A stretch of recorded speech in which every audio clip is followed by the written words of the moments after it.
Let's do it.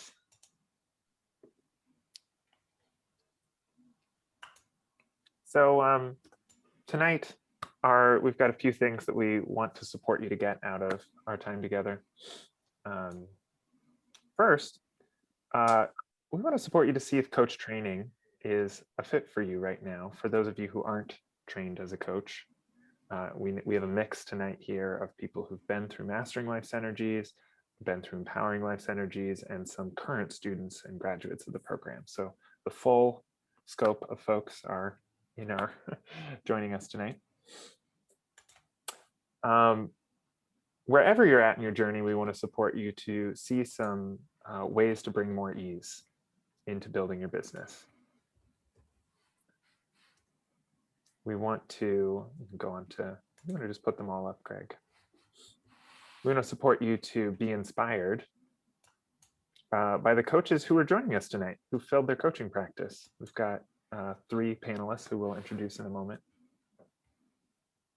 And finally, we want you to have a vision. And this is the one that really caused us to create this panel.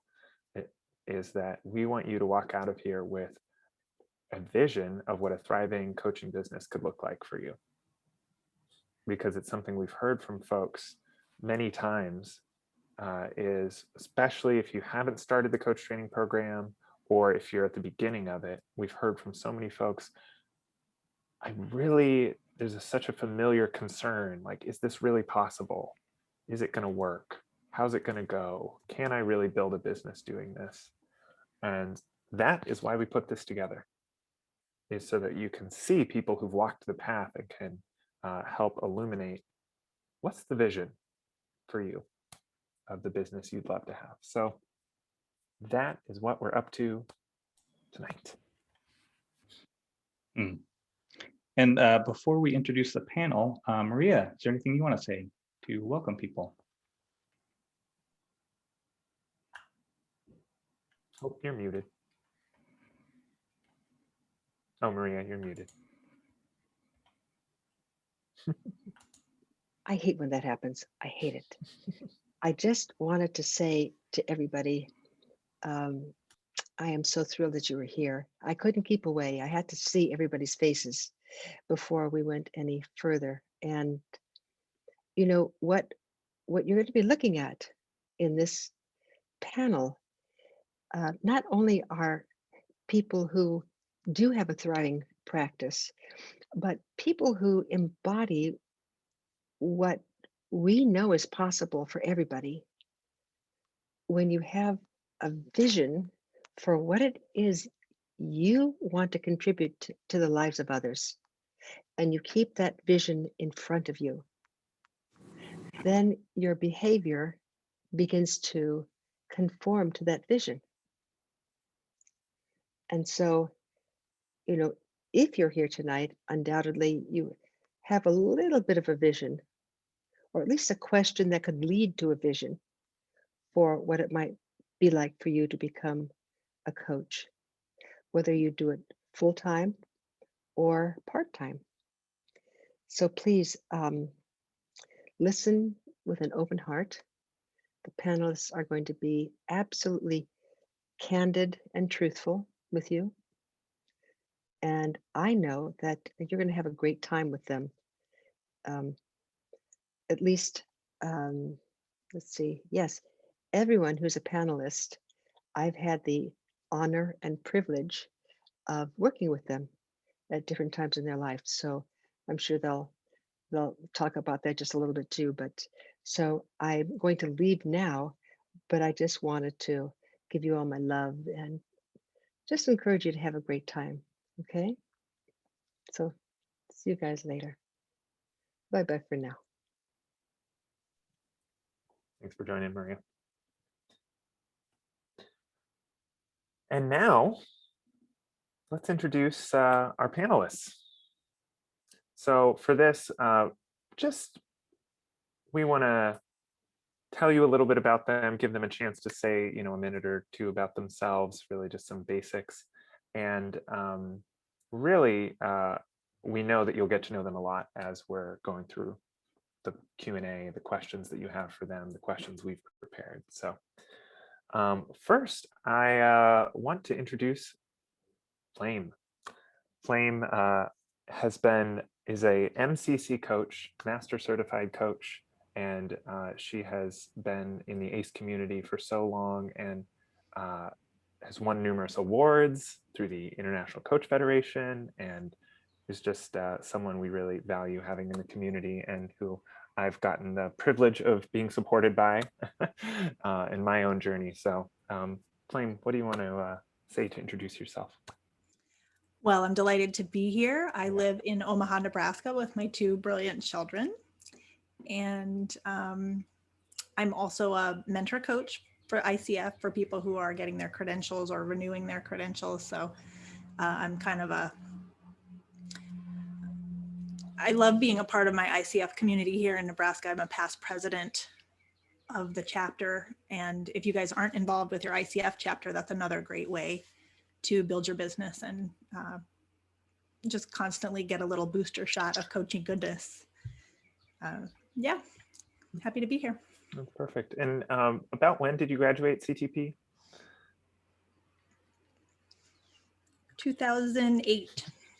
Just sprung in questions on you. 2008, yeah. Perfect. I took MLE in 2004 and then like went home and immediately had a baby. So it took me a while to get reoriented after that, but 2008. Yep.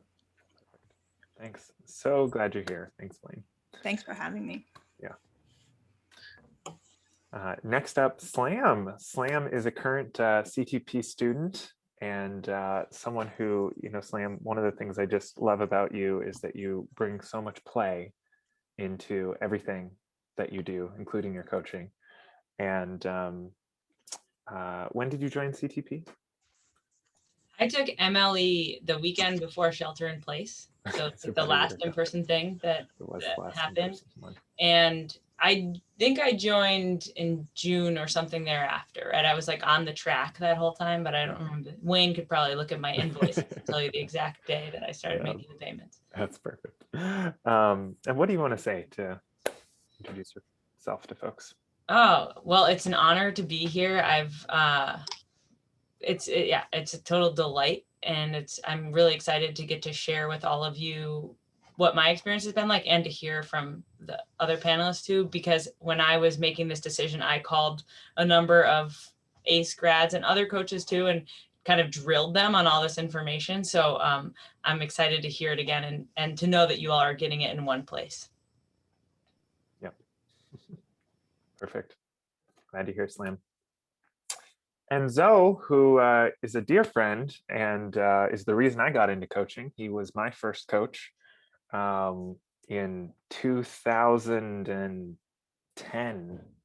2011. So a number of years ago. I wouldn't be here if it weren't for him. And I think many people can trace the sort of ACE family tree back to Zoe getting us involved at some point. So really glad you're here, bud. What would you like to share with folks about what you're up to these days with your business? Well, I'm thrilled to see everybody. What an exciting point, whether you've just taken MLE or ELE, just that you're here considering this. It's very exciting. I have been a coach since 2010. I took MLE in 2009. And it's been a great decade. The ripple effects of going through the coach training program have been really great on all aspects of my life, and I have been in love with this work since the beginning, since coming into contact with it, just seeing the potential of this work to make a difference in the world and to support others to blossom. That's what I love. So very happy to be here. Great. So glad you're here. Okay, so just so everyone knows, we do Sparkles. Sparkles, this is Sparkles. Welcome to Sparkles if you haven't seen it yet. And this is how so acknowledge folks, say yes. You can just give them, it's like a affirmation. So let's just give some sparkles to all our panelists right now. Perfect. So Greg, can you share some of the logistics and the structure tonight? I would love to. Thanks. So pretty simple format for tonight. We're going to start with a panel discussion. We've been talking to some coaches, talking to the panelists. We have some good questions ready, prepared. And at any time you have a follow-up question or something occurs to me you just really want answered, you can put them in the chat. We're going to be watching the chat. We'll give you opportunities throughout the next hour and 15 minutes to come off mute and chime in. But at any time a question comes up, put it in the chat. We'll be watching that. And we're going to spend the majority of the time just going through our prepared questions and some that you add and just asking each of the panelists. So that's the main part. Then at the end, if there's anything we didn't cover, we're going to try to get to as much as we can. We'll just have some open time where you can come off mute and ask a couple extra questions, anything that's still left unanswered.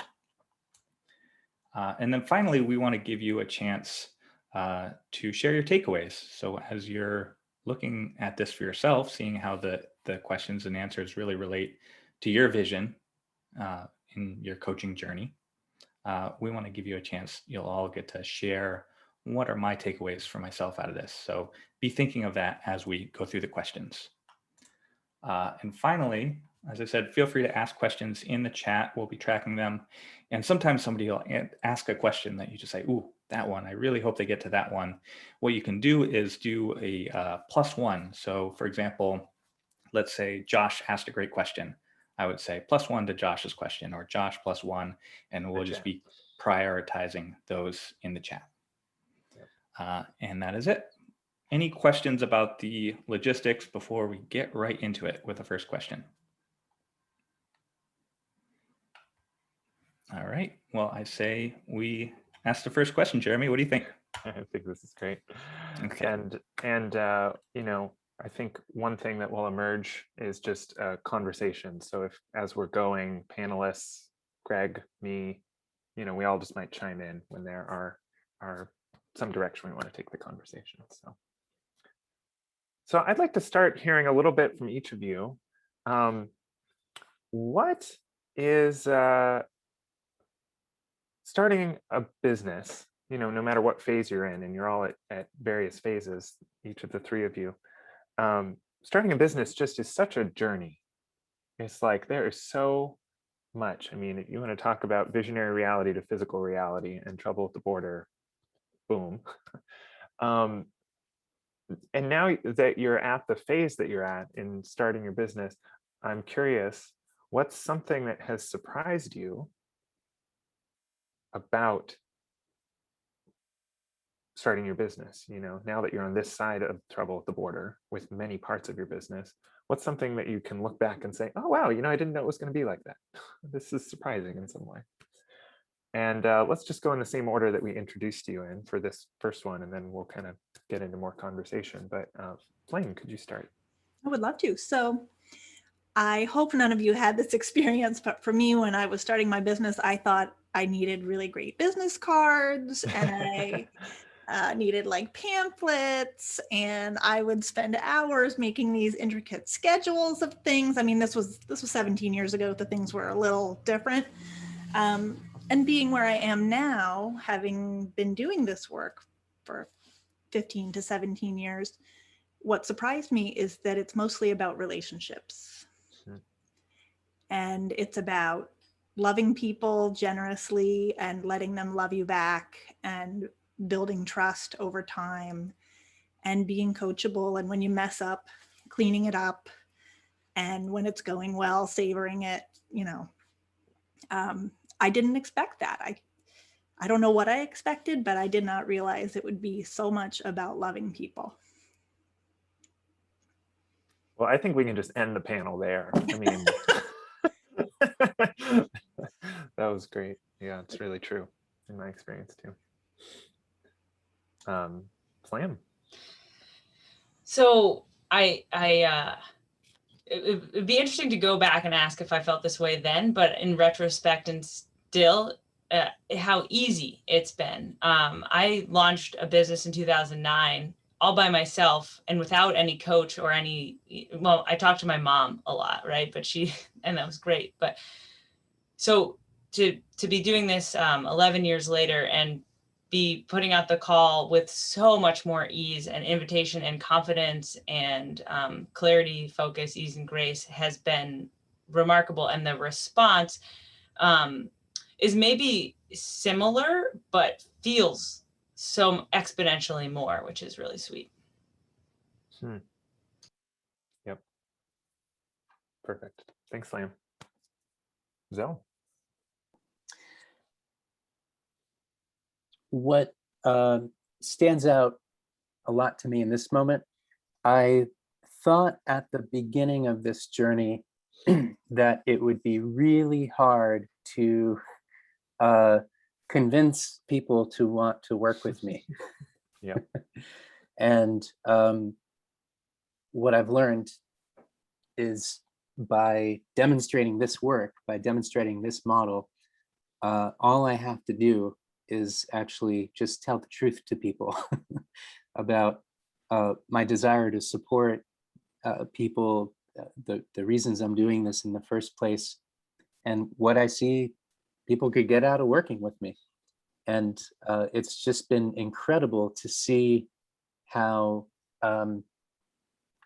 people are capable of enrolling themselves in coaching when it's the right thing at the right time.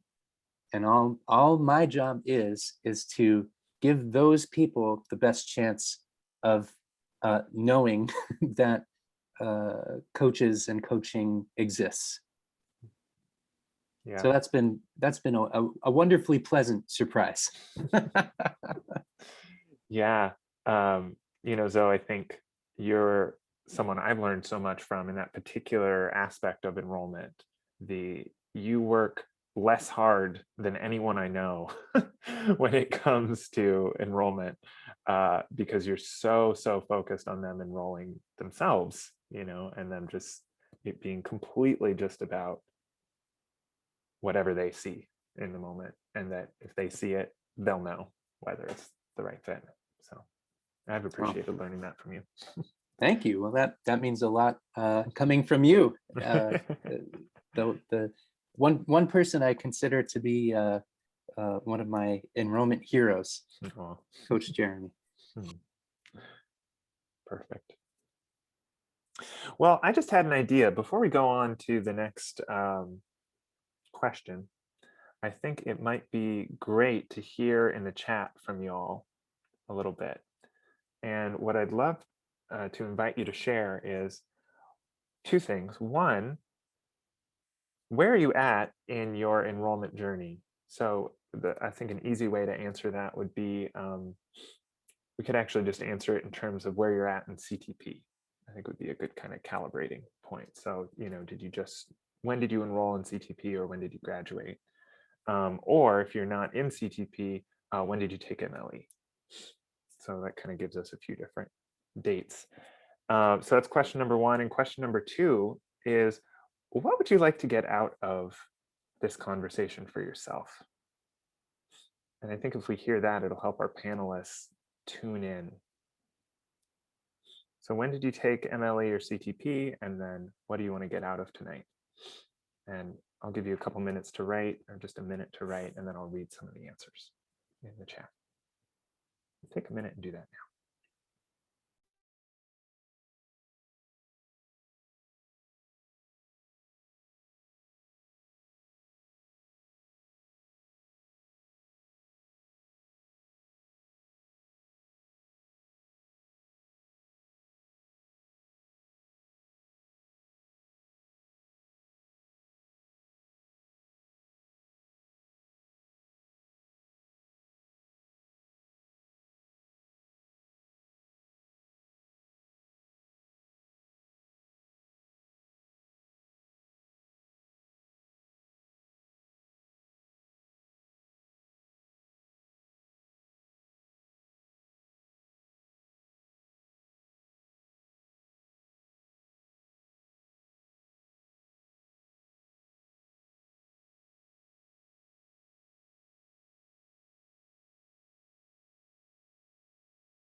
Great, seeing responses coming in. I'm loving these. Mhm. Just going to give folks one more minute to write before I read a few of these.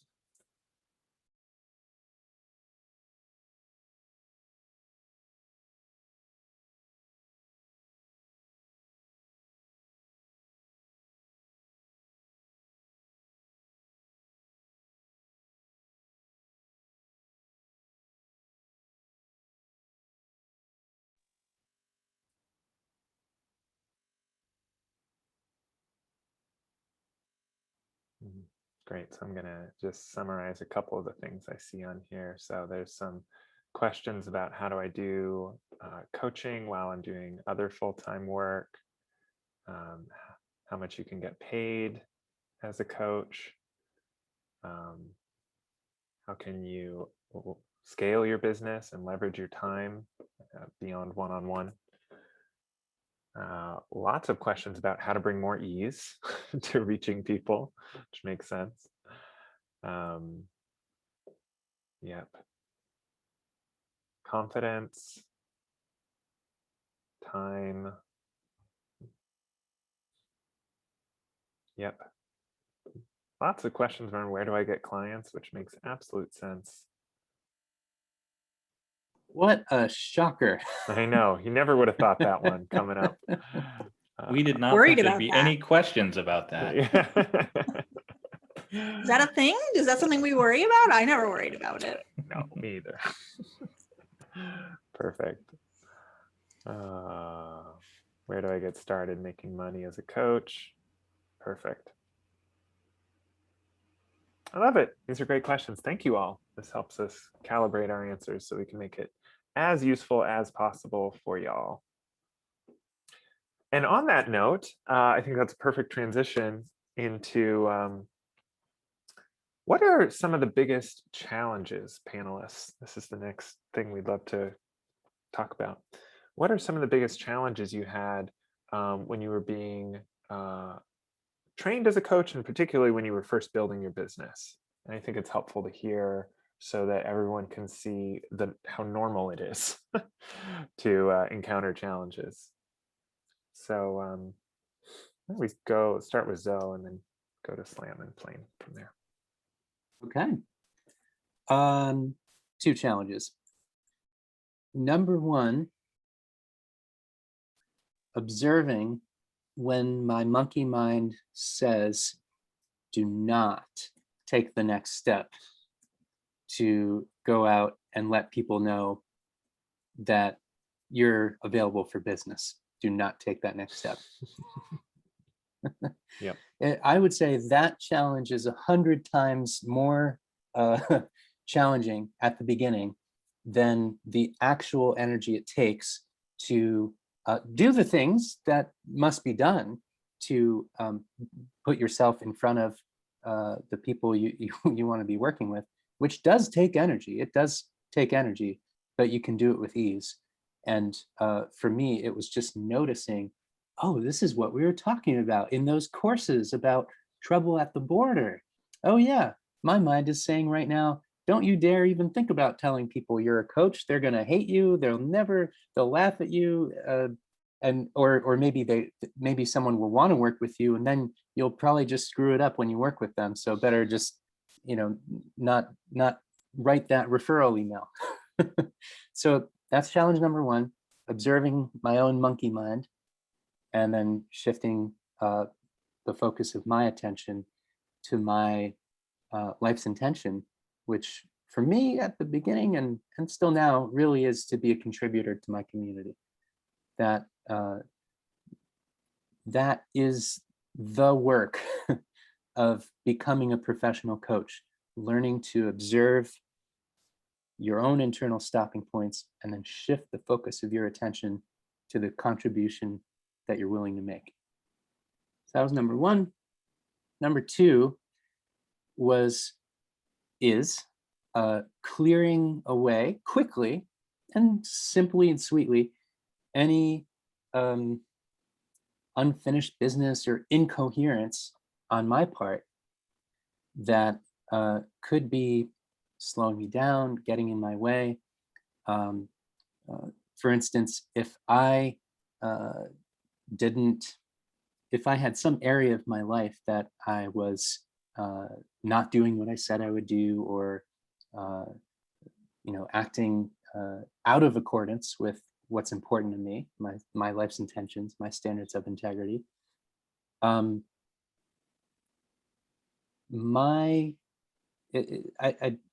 thinking of how to put this.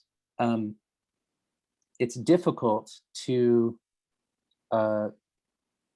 go out and enroll people when you haven't shown yourself that coaching works, which doesn't mean you've got to be perfect and you've got to have your life all figured out. And it does not mean that.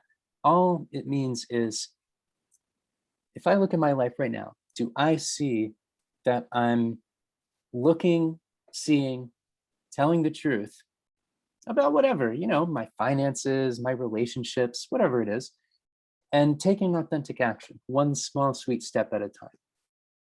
And I noticed when I don't do that, enrollment is hard. And when I do that, it's very easy. Mm. Yeah. Do you have any example of that, Zoe, from early in your, or even recently in your coaching, where there's been like a clear up that's freed up energy, clearing up some incoherence or incomplete business for you?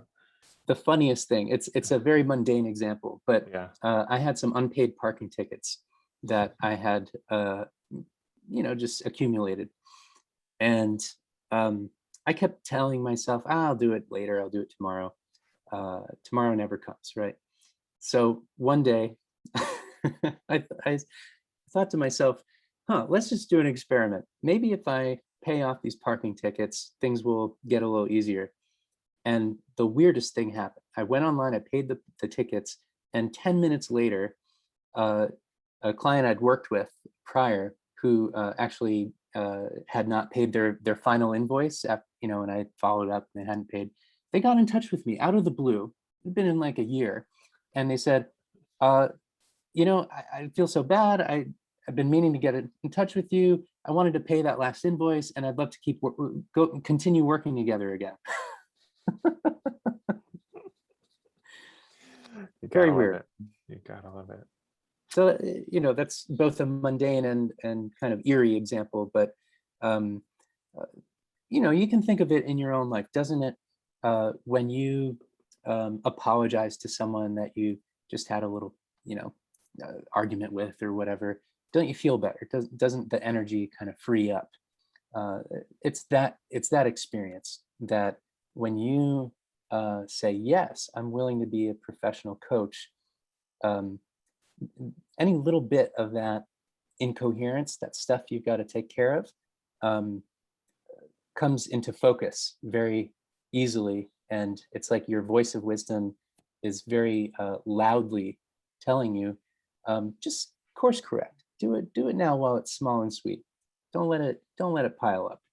So it's actually a wonderful challenge to have, because you end up learning your lessons sooner than later, cleaning up messes, while they're still small.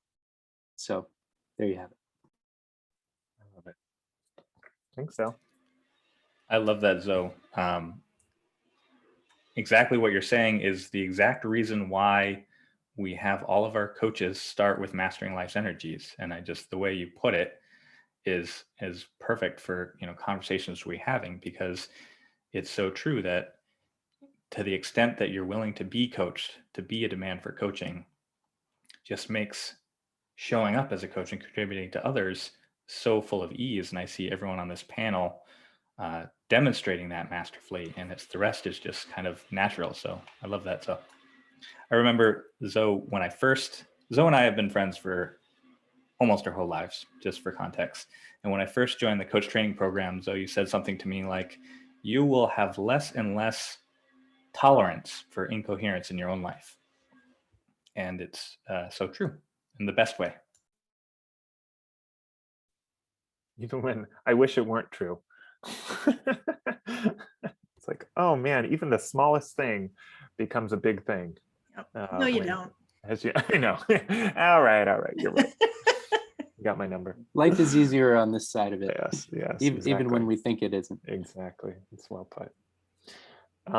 Slam, how about you? What's you know, you're in CTP, and so you're kind of, in some ways, some of these challenges of the beginning of the journey are much more fresh. Yeah, I can list them off. Do you want today's or last month? No. But Yeah, what are some of the challenges that you've encountered that you want to highlight? yeah, it's a great question. I mean, I think one of the things that I would add from what I was sharing earlier, and when I was in business, I have an advantage of having experience running my own business. So I have a sense of organization, and I on the business side of things. So this process has really been around skill building and developing my coaching skills more than developing my sales strategy or my marketing, even though I'm definitely developing those things. And so, I mean, the work is the work, right? I'm going into seeing the monkey mind and telling the truth and moving forward from there in still like such a new way. I've been in this work for over a year and it's still so fresh, and there's still so many, there's incoherence, and yeah, there's less and less of it, and I'm getting freed up from it for sure. But it's like monkey mind finds its hold so quickly on my small sweet steps, convincing me out of it. Or and the challenge that I really face is around pacing, right? Like I am like, and maybe you all relate to this, like, what else can I do? What else can I do? Where can I reach? Who can I call? And yeah, of course, my monkey mind is saying, don't you dare call. But there's this other half that's like, well, actually, you're a little too busy to call. Like maybe not calling would serve me right now. Cause I had the blessing of having like 7 clients within the first 6 months of you know, the sending out the life update, right? Like I got a lot of traction from that. And so then I was like, oh my God, like Jeremy, how do I coach these people? Right? Like what? And so I had a crash course in doing the work, both coaching and being coached. And so I feel really grateful. I was like right in the ringer, but it's that there's a couple different stages of momentum or of any project that include resting. And so that's been a really big part. That's been a learning curve today. I had like 5 free minutes and I was like, what can I do? And I was like, nothing. Like, nothing, right? Like don't create a new project. Yeah. And I just launched my first coaching group a couple of weeks ago. And during the ramp up time, I was like, why am I not having any discovery calls? Like nobody's calling me. And then I'm like, I don't actually have time for a discovery call. And literally the afternoon, I think, or some funny proximity like Zoe's, as soon as the course was launched, 2 discovery calls were on my calendar, like without any effort. And because of the group, right, there was like this certain timing that is beyond my control that I am definitely trying to rush, and it's not in service to anybody. What a great takeaway, Slam. That's so good.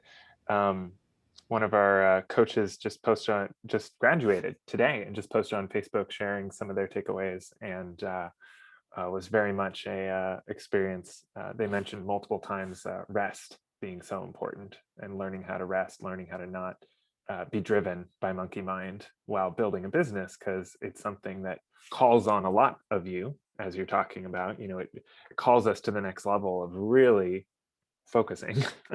And you know, there's focusing with ease, and then there's focusing with monkey mind, which looks like not focus. It looks like a whole lot of exhausting yourself.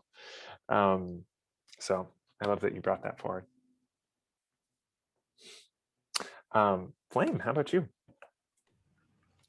I'm going to give a little bit of a different kind of answer. I mean, I Yeah. completely agree with both of the great answers so far. Monkey mind, that's really the problem. So I took MLE in 2004 and went home and basically immediately had a baby. So that took some energy and focus.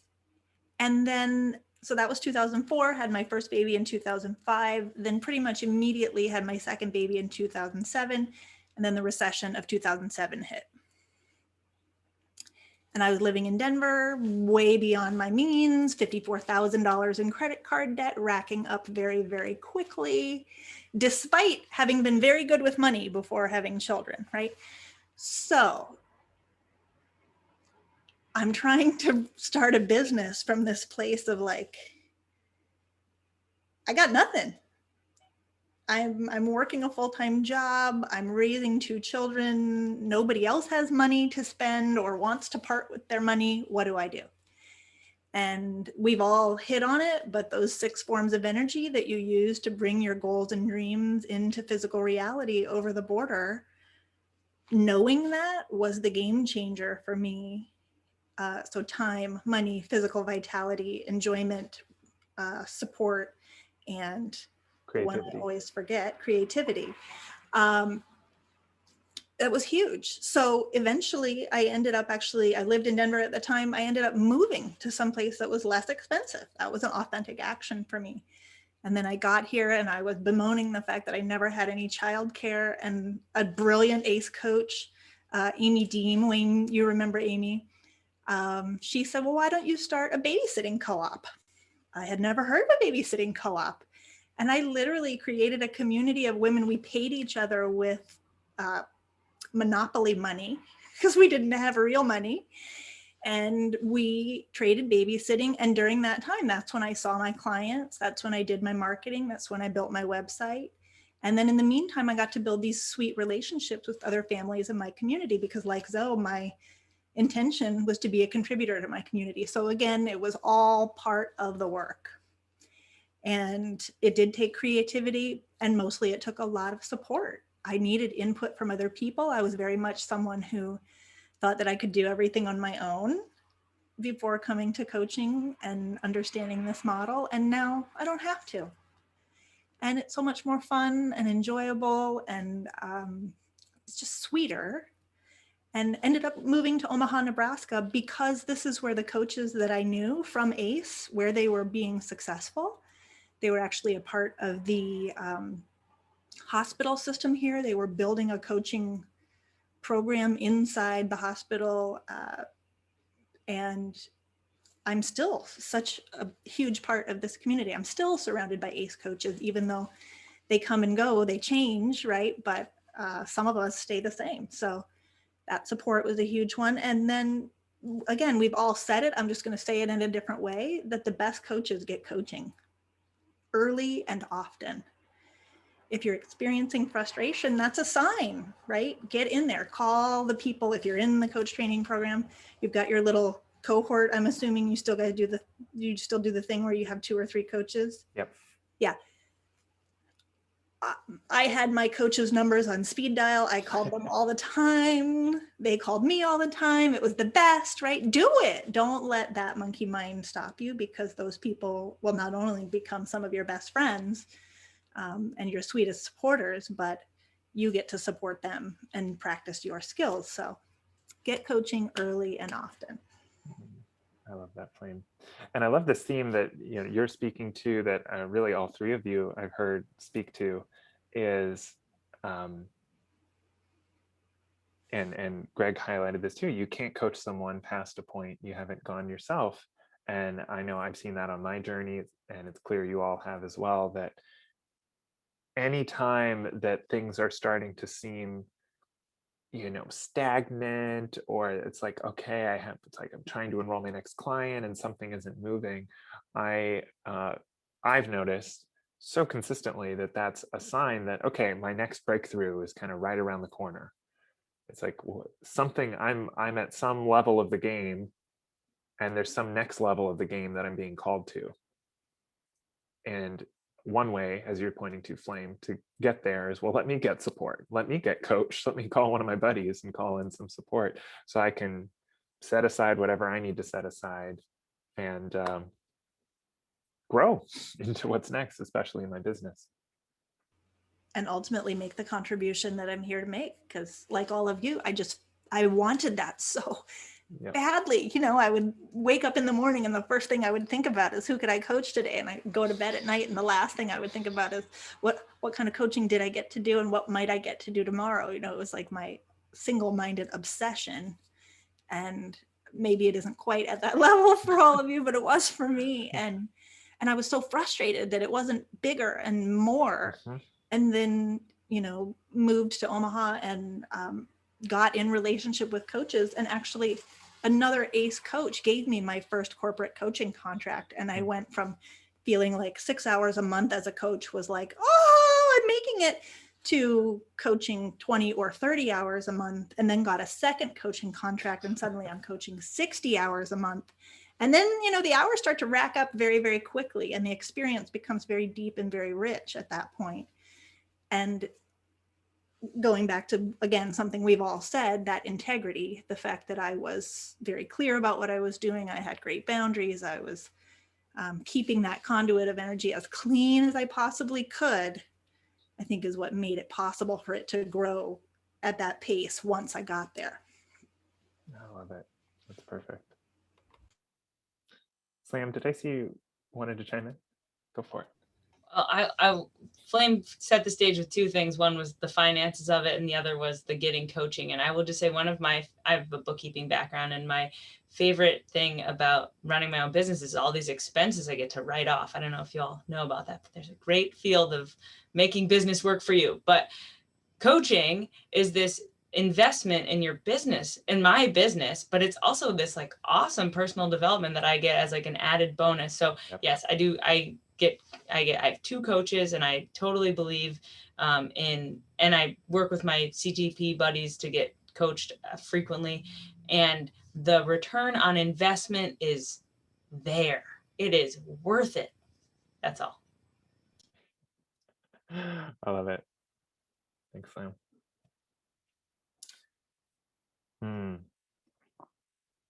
Well, one of the questions that a few people asked in the chat, let me actually find one of them.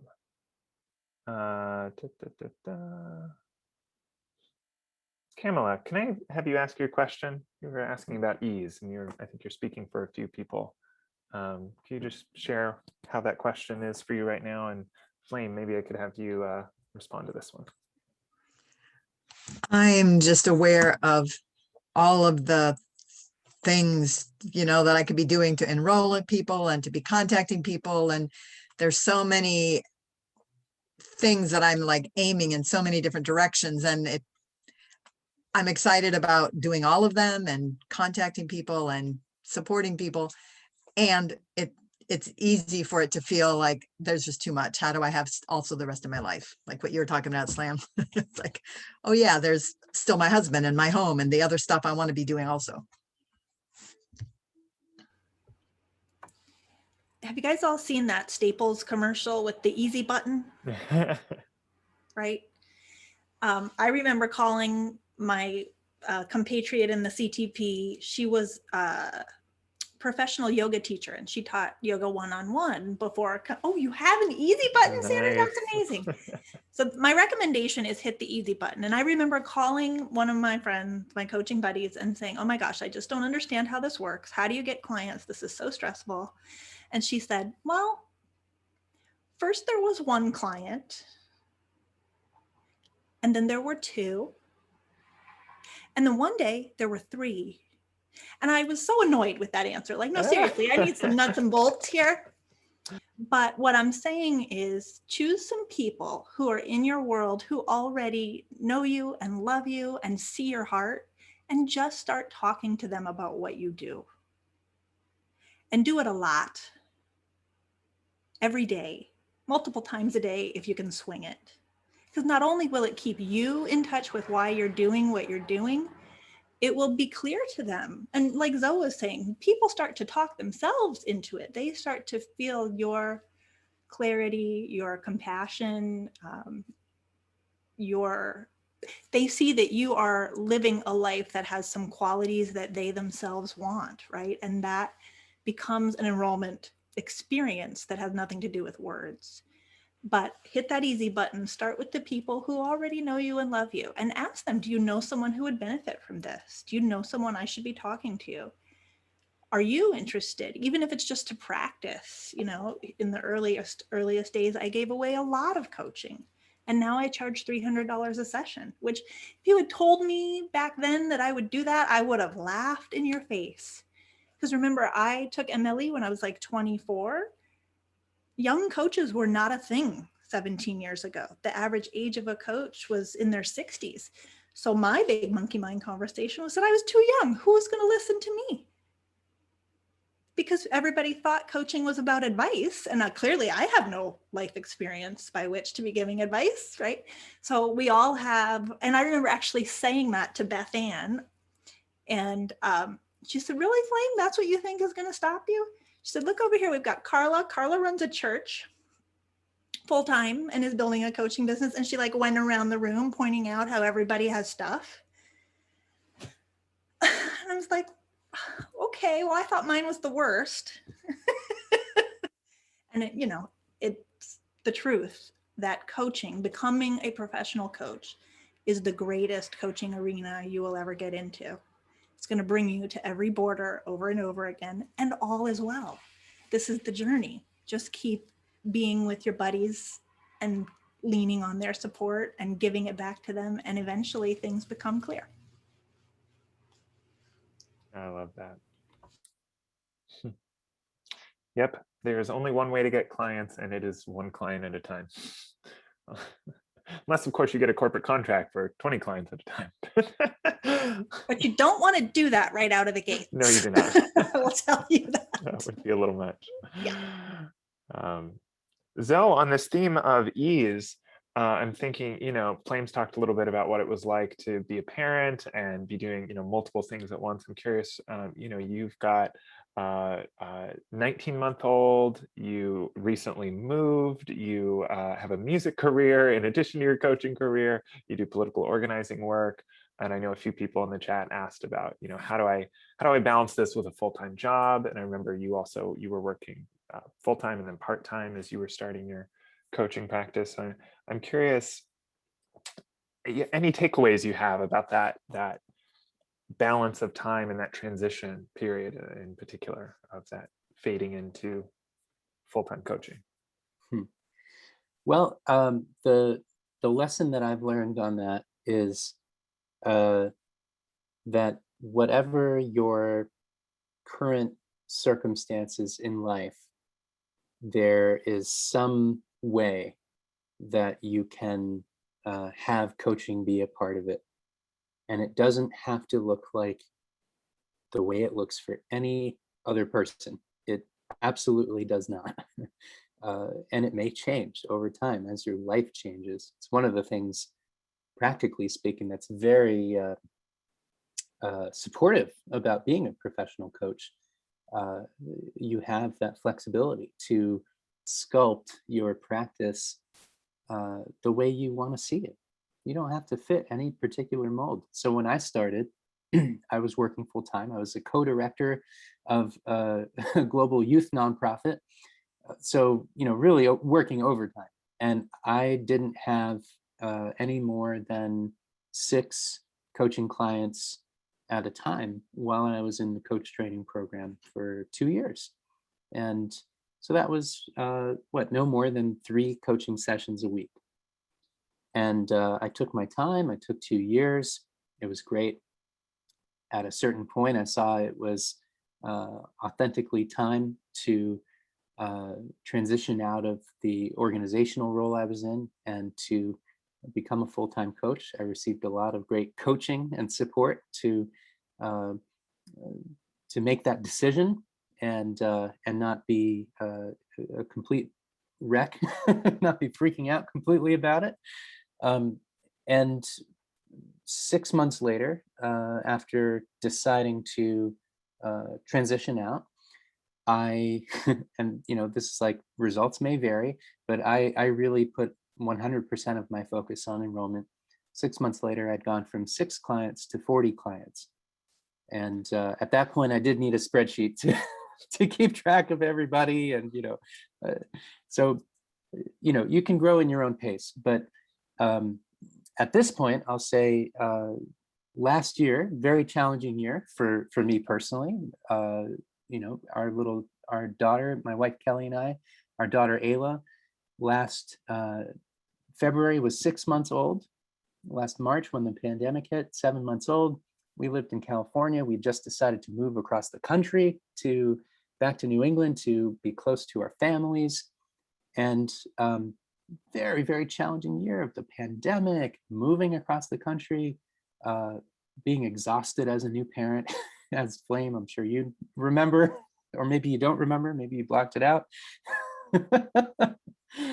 And last year, I earned about $80,000 from just from private coaching, having a basically quarter-time practice. I was working with about 20 clients at about 10 hours a week, and taking long stretches of time to pack up our home and move across the country, and then volunteer to organize around the election during the whole fall. So not to mention just sleeping a lot when we moved. And for me, I was able to just ask the question, what do I want my coaching practice to look like in all this? And I wanted to coach, I wanted to stack my days and have a few days each month when I had a whole bunch of sessions. I do them all by phone, so I'm walking around, getting good exercise while I'm coaching people, and have a lot of free time for other things, like my music career. I just came out with a new single. I've been able to consistently dedicate myself to music in a way that I definitely would not have had I not come into this work and been practicing the principles of this work with support over this decade. So that's what I have to say about it. At this point, I'm earning $8,000 a month. I am working as a mentor coach as well with ACE, but from private clients alone, I'm earning about $6,000 a month. I have 15 private clients. I'm coaching about 10 hours a week. And I'm working, my workday is 9 to 5, and I stick to it. Evenings, weekends are for family. I'm taking long weekends, 1 week in a month, just because I want to. And a lot of the time in the week is able to go to other things that matter to me. So I'll stop there. I love it, though. Just,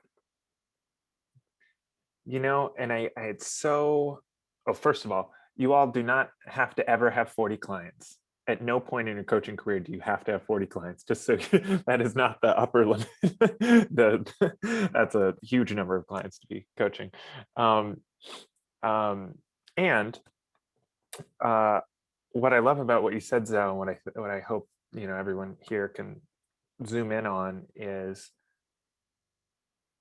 that it's possible, and that it's possible in many different shapes, which is why we're hearing very different stories from each person. And even Zoe, just in your story, you've shared, my business was this size and shape, and then at this point it was this size and shape, and at this point it was doing these other activities and getting my clients in different ways, which really just speaks to how adaptable it is to what each person on this call. You each are bringing a different vision, both for the impact you're making and the life that you want to live, of which your business is only one part. And so some of you, we have people who come through the program who never want to be a full-time coach. They want to, do some other part-time or full-time job. They want to be doing, consulting as part of their work, and they want to be doing coaching as another part of their work. So it's just really great to hear everything you shared, Zoe, about all the different shapes. So thank you. Brian, you asked a great question, which I want to go to next, and I want to direct this to Slam.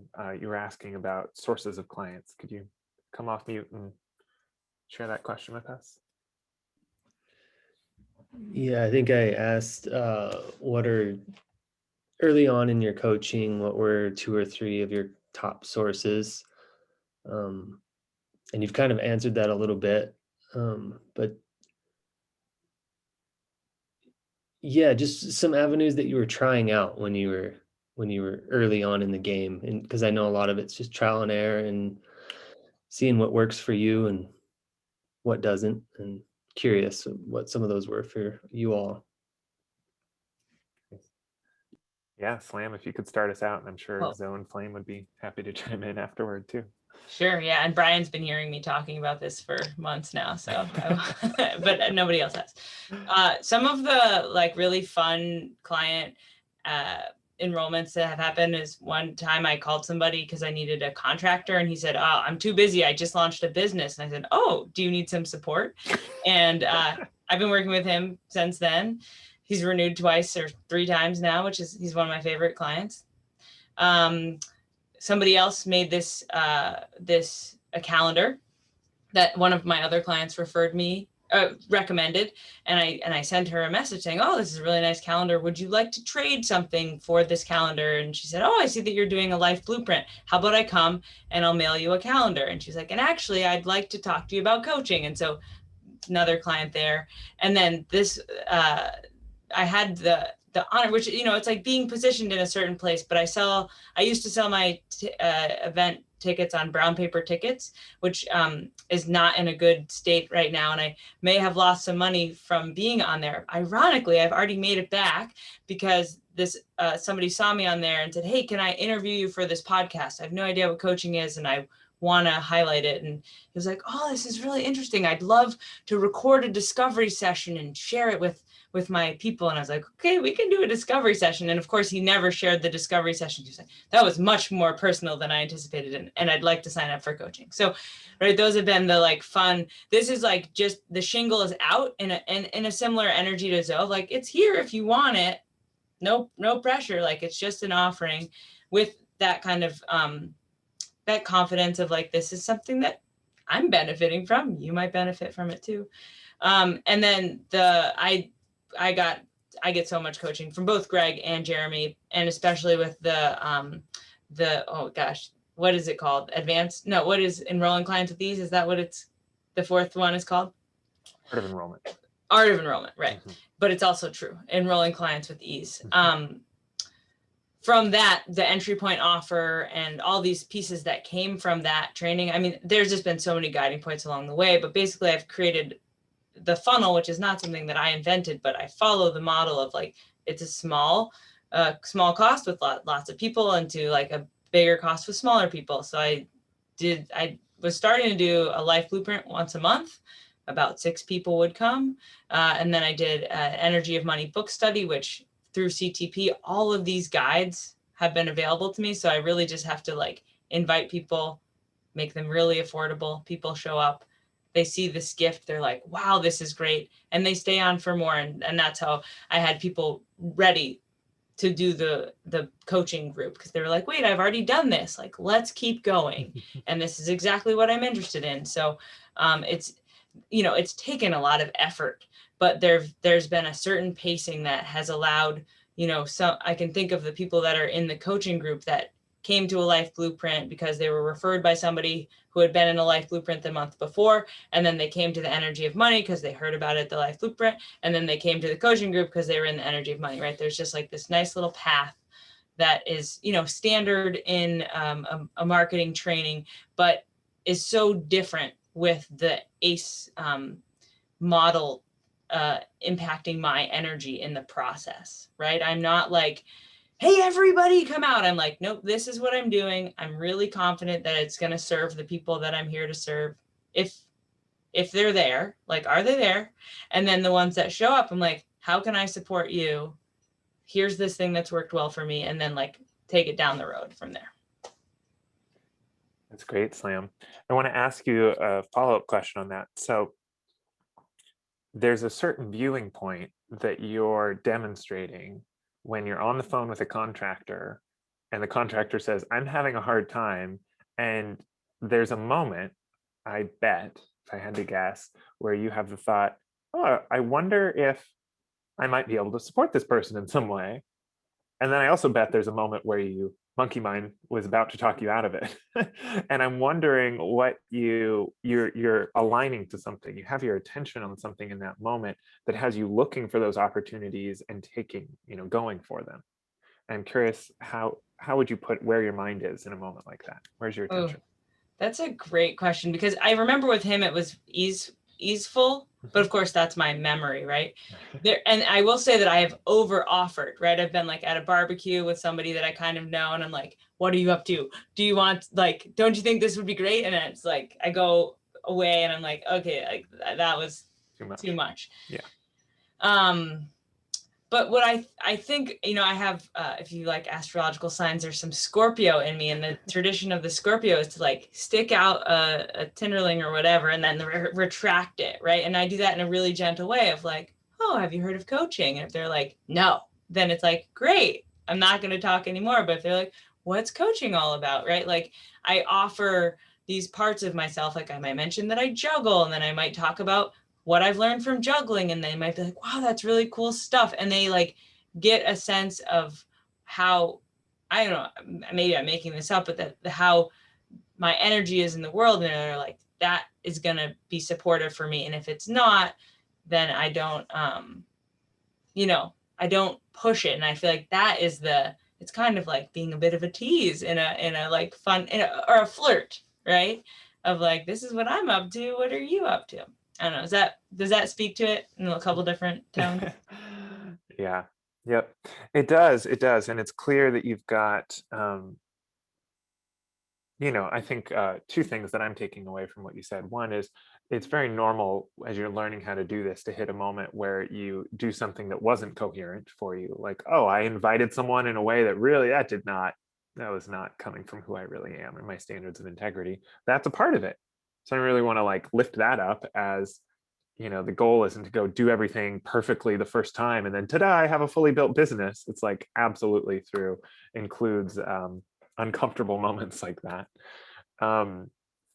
And second, that you just really have your attention on how, I heard you say it multiple times, how much value there is in what you offer. And that it sounds to me like when you shift your attention from the worries to like, well, I know there's value here. I can like land in on that. And then you can, from that place, you can get curious. Might this be of value to this particular person? That's what I'm hearing.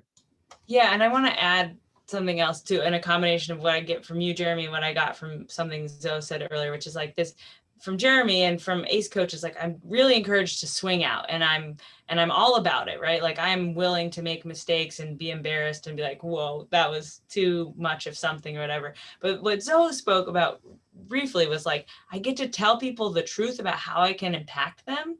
Like to me, those are the two course corrections that I'm really excited about. I'm like, wait, right, I get to like say what I'm getting from this and what I think they might be able to get from this. And that is like a powerful voice to speak from, especially when it's spoken from the place of neutrality, of that's what I'm seeing. I could be wrong.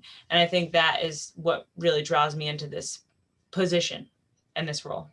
I love it. Can I just highlight something also? There's something, Slam, I don't think you're saying, but appropriately you're being it, which is the way of being you're describing. Yeah. All these interactions you're having with people. You're talking about that coaching works, but people are in your presence intuitively feeling and experiencing, ooh, Slam's got something that I want, because it's just in their way of being.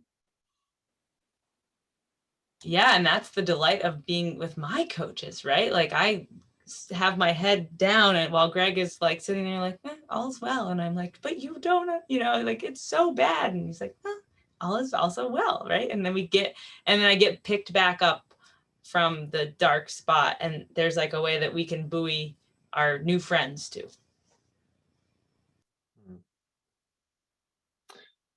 I love this conversation. Thank you, Slam.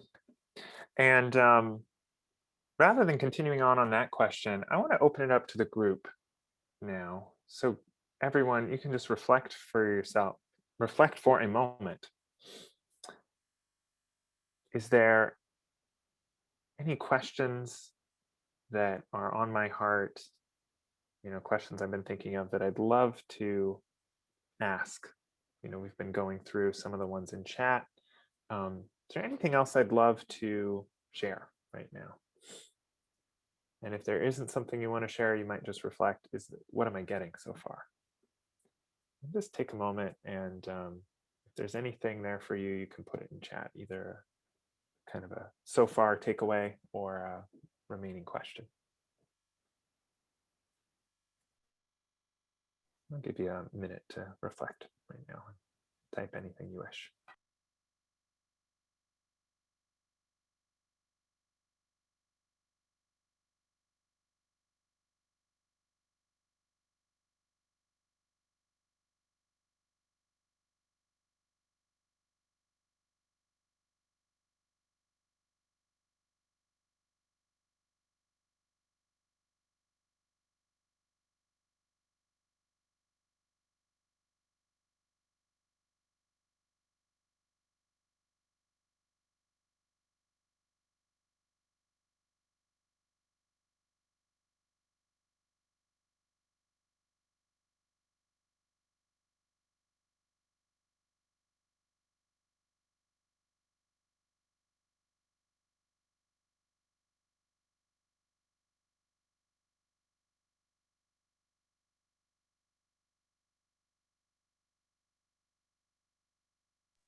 Give you all 30 more seconds to reflect. Any final questions that kind of want to open it up at this point?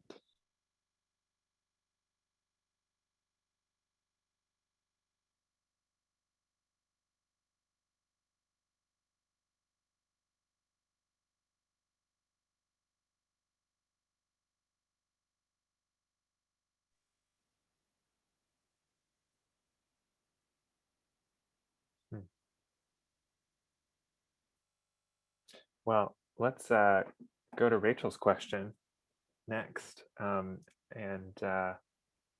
Zoe's already responded a bit.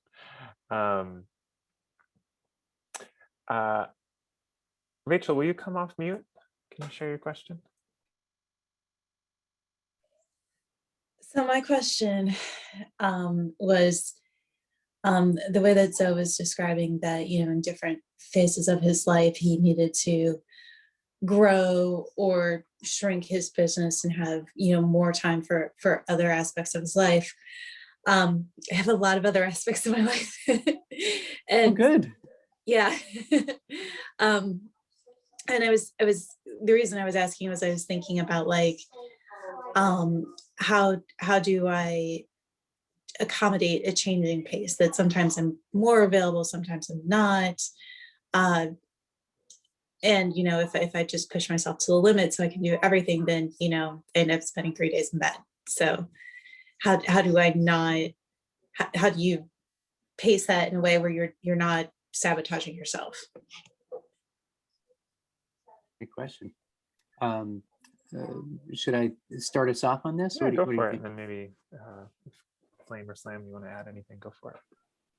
Yeah. Well, where are you in your coach training journey? Just so I know, Rachel.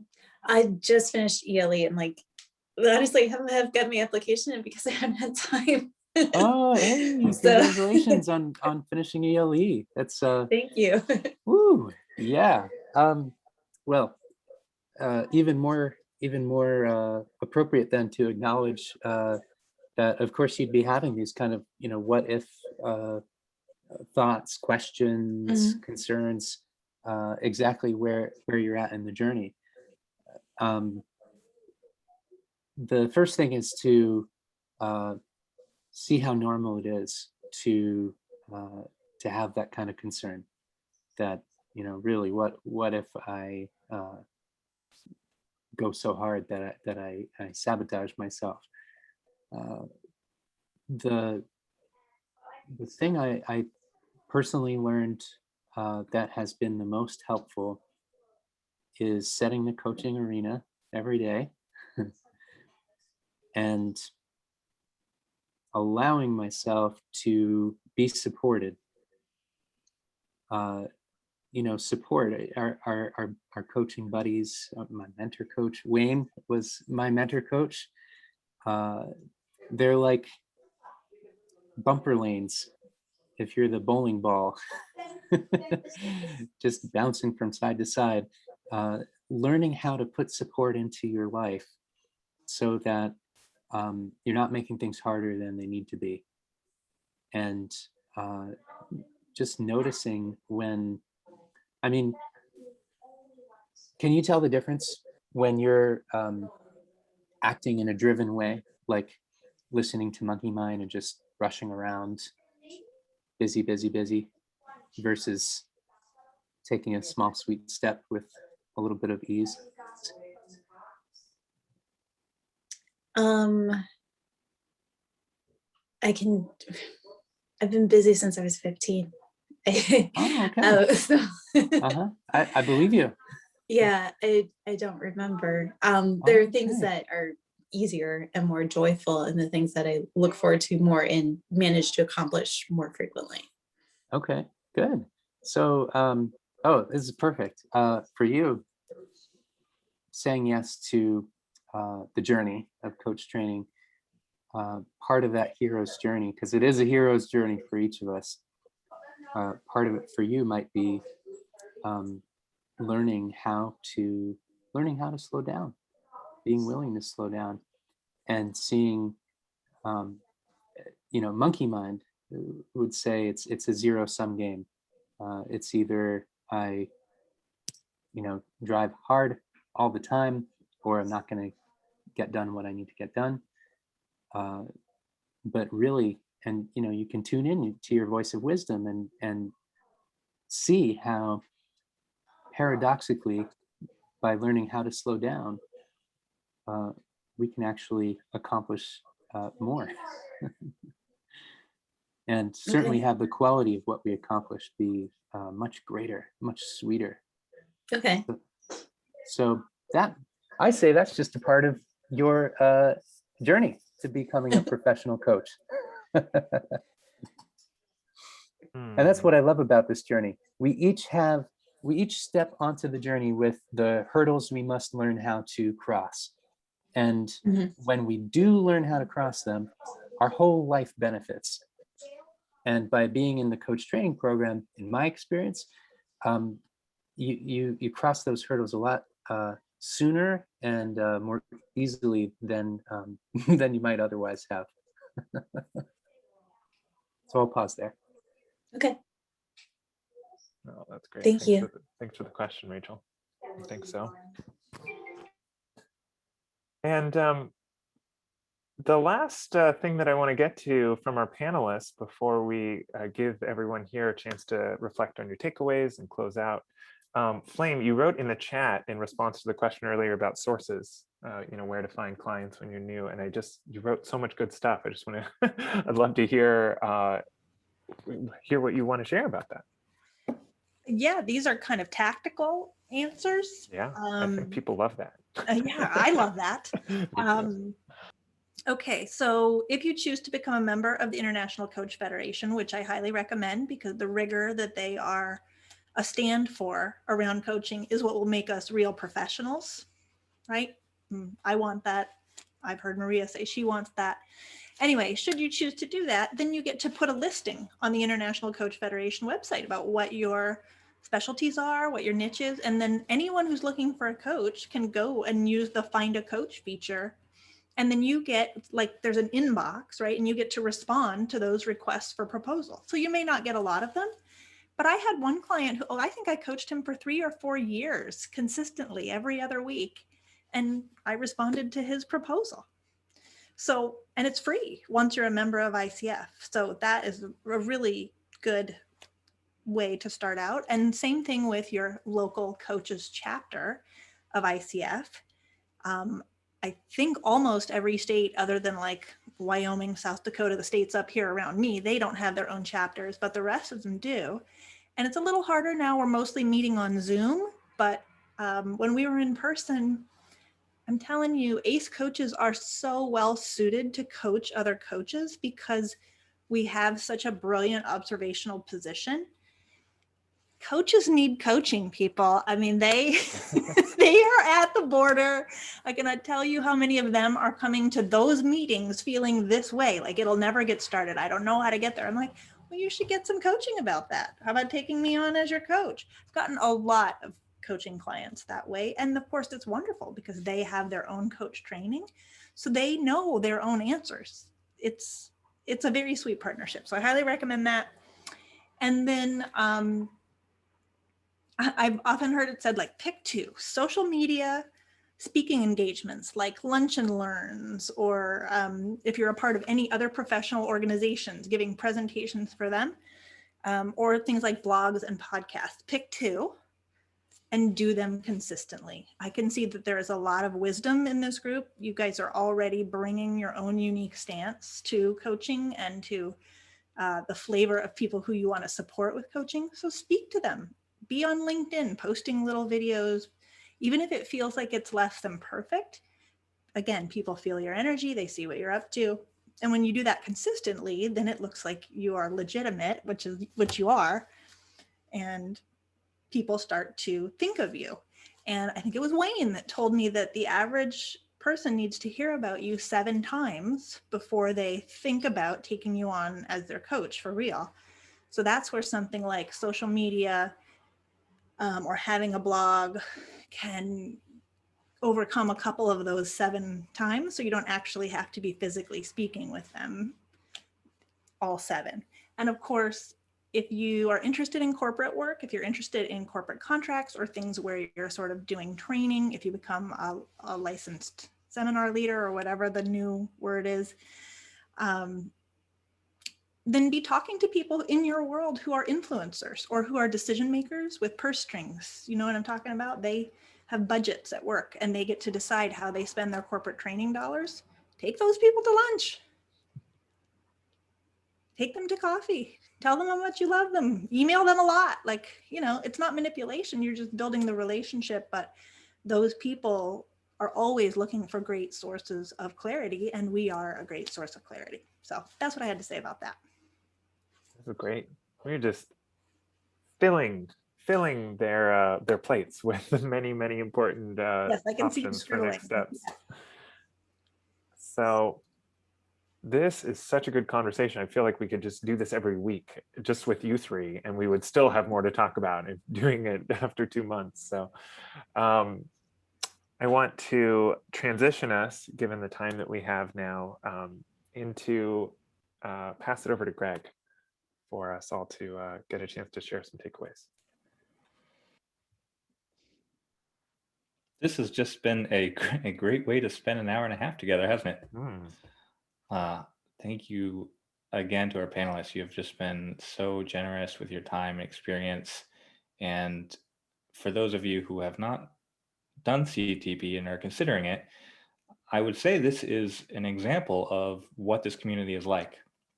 I think that sets this ACE community apart from some other programs in that we really love supporting each other to be successful. I mean, can you tell that? And so, like Jeremy said, we could do Q&A probably for another 5 hours. All of your coaches are here to support you, all of your buddies in the CTP program. Let's keep the conversation going. If you're on Slack, ask us questions there. We love answering. And for now, we covered a lot. So we want to give you just a couple minutes to reflect. Maybe take a minute or two just in silence to reflect. What am I taking away, bottom line, from this conversation? What am I seeing for myself about my own vision and what's next? And then just share it in the chat, and we'll read some of them. We might ask a couple of people to come off mute. We want to end on time for y'all, so we'd love for everyone to share some bottom line in the chat. So we'll give you a couple minutes to reflect.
Sandra, I think you just summed it up. I can do it. If that's the only takeaway, that is absolutely what we want for you.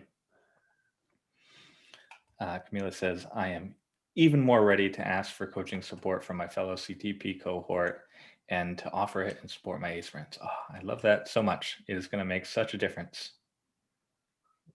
Thank you, Zoe. I understand better now. Still have hard time to figure out. Brian says, tell the truth. Step 1, tell the truth. Step 2, you get clients one at a time. Brilliant. Two-step model of enrollment. I love that. Rachel says that there are many avenues and options. I need to be more ready to ask for support. Common theme of support. We love hearing that. Hillary, reminded that this is about being in relationship and getting to love people, serving them and co-creating the vision of the world we're here to make, feeling more filled with energy to take the next step. Love that. Josh, thanks for a great session. Super helpful to hear your zest for coaching at multiple different stages. It's clear to us the great contributions each of you are making in your team, your communities. For me, the big takeaway is to get coaching and practice early and often. Brilliant. This is what I felt as soon as ELE ended, and I wanted to practice more with my cohort to really ground myself in learning this method and style. Perfect. This is great. I love that. Zoe, don't even worry about being ready. Just don't worry about it. Ain't no such thing. There's only being willing. And finally, Sarah, the big takeaway for me is the ability to make this career choice work with any time schedule. It's really true. And it comes with so much support from this community. You may find that saying yes to CTP means you have more room and space in your life while you're getting trained. Because you're getting so supported along the way. The paradox of the program. Oh, Love that. Julie says, ACE coach community is clearly very warm, supportive, and a compassionate one. The panelist energies are so something. Contagious. Love it. Well, we could gush about each other all day. We just want to leave you with some next steps for those considering either ELE or CTP. We just want to remind you really quickly about important dates. Yep. So, yeah, go ahead, Jeremy. Yeah, sure. So Friday, April 9th, for those of you who've taken ELE and want to join this next CTP cohort, Friday, April 9th is the application deadline.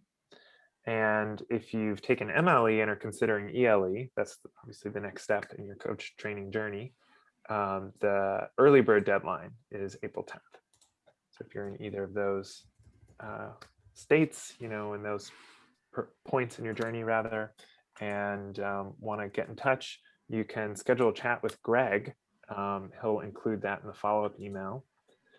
And if you want to apply for CTP, there's the link, and that'll be in the follow-up email as well. I'll post those in the chats steps right now as well as the follow-up email. Thank you, Greg. Yeah. And really, I just want to say thank you to our very generous panelists, Zoe, Slam, Flame. Just thank you. Thank you for being here. Thank you for taking your time. Thank you for sharing your wisdom. And really, it's just such a demonstration, as we've already said, of this community.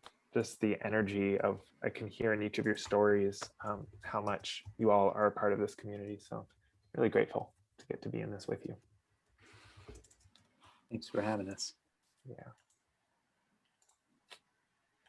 So Slam, thank you. Zoe, thank you. Flame, thank you. And Greg, thanks for co-hosting with me. It was fun. What can I say?